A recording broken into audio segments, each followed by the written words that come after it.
primeira rodada da pesquisa Atlas Intel para a Prefeitura de Caucaia foi divulgada na tarde desta segunda-feira, 19 de agosto, pelo portal O Povo e mostra os candidatos Valdemir Catanho, do PT, e Coronel Aguinaldo, do PL, empatados na liderança da disputa. Valdemir Catanho, do PT, tem 27,6% das intenções de voto, enquanto Coronel Aguinaldo, do PL, acompanha com 27,4% das intenções de votos. Em terceiro lugar, vem o candidato Naomi Amorim, do PSD, com 21,1% das intenções de voto. A candidata Emília Pessoa, do PSDB, vem na quarta posição com 15,2% das intenções de voto. Os eleitores indecisos somam 6,9%, enquanto brancos e nulos somam 1,8%. Quando considerados somente os votos válidos, excluindo brancos e nulos, o candidato Valdemir Catanho, do PT, lidera com 30,3% dos votos válidos, empatado dentro da margem de erro com o candidato Coronel Aguinaldo, do PL, que soma 29,9% dos votos válidos. Na terceira posição, vem o candidato Naomi Amorim, do PSD, com 23,1% dos votos válidos. Em quarto lugar, a candidata Emília Pessoa, do PSDB, tem 16,7% dos votos válidos. A pesquisa Atlas Intel para a Prefeitura de Caucaia foi contratada pelo Grupo Povo de Comunicação e está registrada no Tribunal Superior Eleitoral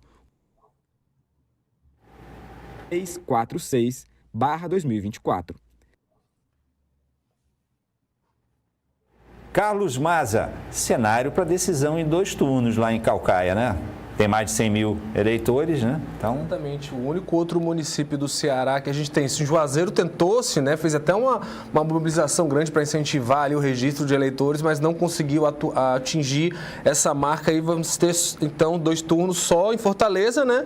E em Caucaia, né? E, olha, causou uma confusão grande, viu? Essa pesquisa hoje, conversando com o pessoal da política de lá, né? E também a nível estadual aqui no Ceará, principalmente pelo crescimento do candidato do PT, né? O Valdemir Catanho, né, que ele aparece ali já no patamar, liderando numericamente, mas já num patamar muito maior do que outras pesquisas estavam mostrando. O André ainda está com a gente, eu queria até perguntar para ele a respeito disso, né? Tem essa questão, né, que a Atlas, ela muitas vezes antecipa os cenários e consegue com isso até atingir resultados melhores. Por exemplo, um caso emblemático, eu acho que é o do Ceará em 2022, mas também o da Bahia, né?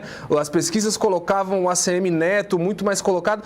A Atlas, quando colocava, fazendo a associação dos partidos, né, já dava o Jerônimo muito mais à frente. Foi o que confirmou, acabou cravando ali o resultado e aí o Jerônimo venceu. Eu observando assim, parece que é uma coisa parecida aqui no caso. O Catanho, ao ser associado diretamente com o PT, deve sair bem melhor do que ele ia saindo sem fazer essa associação direta. Como é que você vê essa questão nesse resultado que a gente está vendo aqui? Sem dúvida, a gente sempre opta por mostrar a sigla de cada partido junto aos candidatos, visto que o voto na sigla é uma realidade na Bahia, é certamente uma realidade no Ceará, explica muito da dinâmica da última eleição para governador, por exemplo.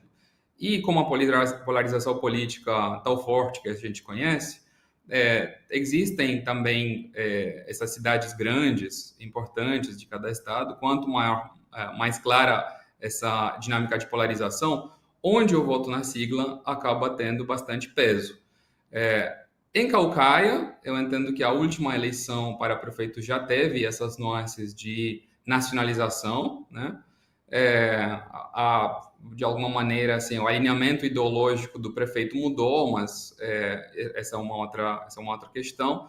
Eu entendo que, então, essa nacionalização do debate, essa polarização, tende a acontecer mais uma vez, já que aconteceu na última corrida para prefeito, não teria muito motivo para haver algo de diferente agora. E nisso, né, o Catanho tem aí a vantagem de ser o candidato do Partido dos Trabalhadores. Então, ele acaba, nessa pesquisa, obtendo um resultado abaixo do Coronel Aguinaldo quando a gente for comparar eleitores do Lula e eleitores do Bolsonaro. Os eleitores do Bolsonaro, a grande maioria estão com o Coronel Aguinaldo. No caso do Catanho, ele ainda pode melhorar os seus números se a base for de eleitores lulistas.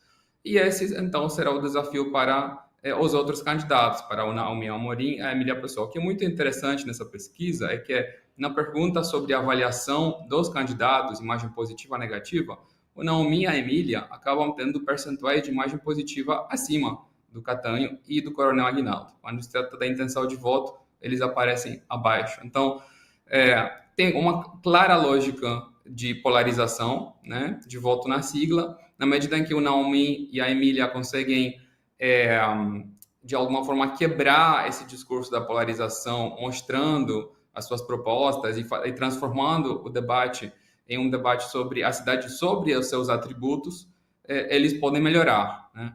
Então, além dessa questão de falar sobre o Catanho e do Aguinaldo, eu acho que temos que também observar com bastante atenção a estratégia dos outros candidatos, visto que eles têm no caso do Naomi, todo um histórico, né, de prefeito da cidade. No caso da Emília, ela é a candidata com a maior taxa de imagem positiva hoje. Soube também que ela sofreu algum tipo de atentado, tem algum noticiário em relação a isso. Então, estamos falando de uma corrida bastante aberta, com 4 candidatos que têm cada um seus pontos fortes bem específicos, bem distintos, em comparação com os outros, mas que tem todos os ingredientes de ser uma das eleições mais acirradas e mais apaixonantes desse ciclo.